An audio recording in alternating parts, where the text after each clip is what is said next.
If you collect all 33 scattered islands of Kiribati and push them together, the total landmass would barely cover New York City.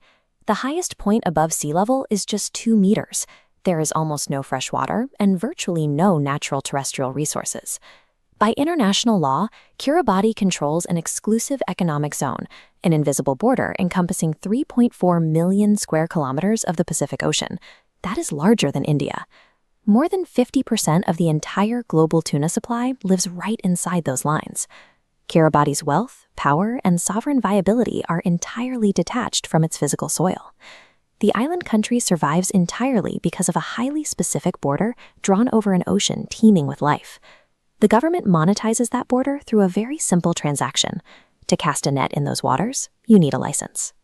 Today, selling those fishing licenses to foreign fleets generates roughly 70% of Kiribati's total government revenue.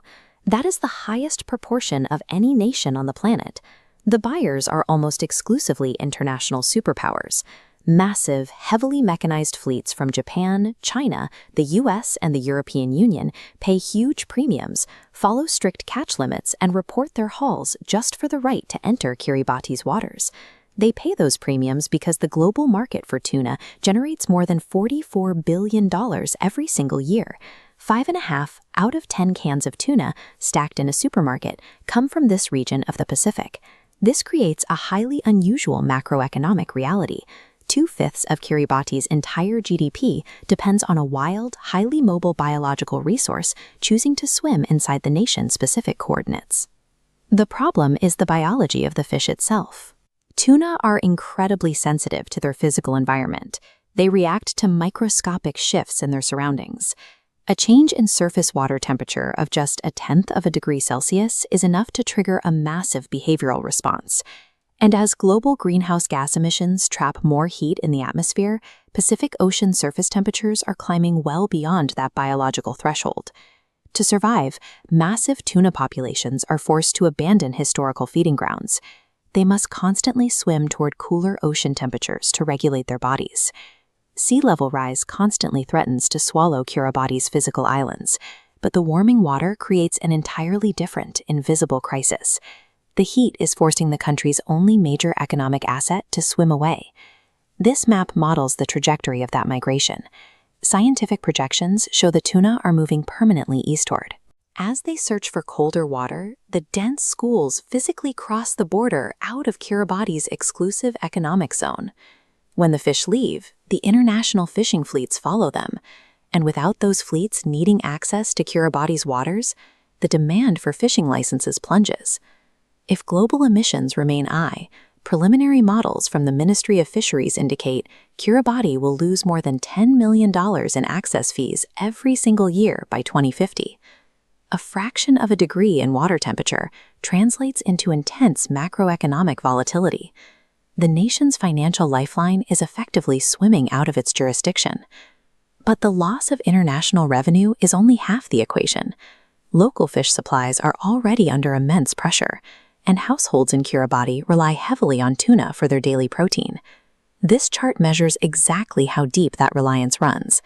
The average person in Kiribati consumes around 100 kilograms of fish annually. By comparison, average consumption in the United States is 9 kilograms, and in Japan, it sits at 22. As the tuna push east, domestic food supplies collapse. Under even the most optimistic, low-emission models, local fishermen in Kiribati's line islands are projected to lose 2/3 of their catch. The country's population of 130,000 is growing, and the capital of Tarawa is rapidly urbanizing. Losing these local stocks strips the primary source of nutrition from a population with severely limited agricultural alternatives. With models projecting a $10 million revenue drop by 2050, Kiribati is shifting its economic strategy to decouple from the migrating tuna stocks. International support is arriving via a $156 million Green Climate Fund project designed to strengthen food security tracking across 14 Pacific nations. Internally, the government is trying to capture more capital from the fish that remain. Instead of just sharing access to foreign ships, Kiribati is physically expanding its own domestic processing and canning facilities. To secure the domestic food supply, they are engineering contained ocean farming. Coastal grids now cultivate non-migratory species like milkfish, snapper, and sea cucumbers, ensuring a protein source that won't swim out of the EEZ. They are also working to diversify beyond the ocean entirely. The government is pushing to expand tourism, build renewable energy infrastructure, grow an offshore sovereign wealth fund to act as a financial buffer. The warming ocean is triggering a silent, permanent migration of natural resources, forcing Kiribati to fight for a new kind of economic survival as the global map of wealth begins to shift.